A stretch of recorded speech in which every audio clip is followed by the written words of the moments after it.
12-634 கன்னியாகுமரி சென்னை எழும்பூர் அதிவிரைவு ரயில் வண்டி.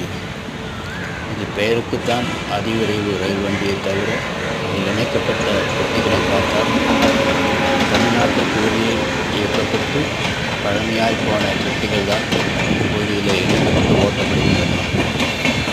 தமிழ்நாட்டில் பல ரயில்களுடைய நிலை இதுதான். தெற்கு ரயில்வேக்கு உட்பட்ட கேரள மாநிலத்திலேயும் கூட சில ரயில்களில் நல்ல பெட்டிகள் இணைக்கப்பட்டு ஓட்டப்படுகின்றன.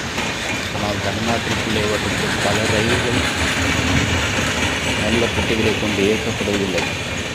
சூப்பர் ஃபாஸ்ட் என்ற வகைக்குள்ளே ஓடுகின்ற பல ரயில்கள் தமிழ்நாட்டில் பழைய பெட்டிகளை கொண்டு இயக்கப்படுகின்றன. தமிழ்நாட்டுக்கென்று தயாரித்து வெளியே வரும் அந்த பெட்டிகள் சில நாட்கள் இங்கே ஓட்டப்பட்டு பிற்பாடு வேறு மண்டலங்களுக்கு அனுப்பப்படுகின்றன. இது மிகவும் வருந்தத்தக்கதான ஒரு விஷயமாகும். இது சரி செய்யப்பட்டால் நலமாயிருக்கும்.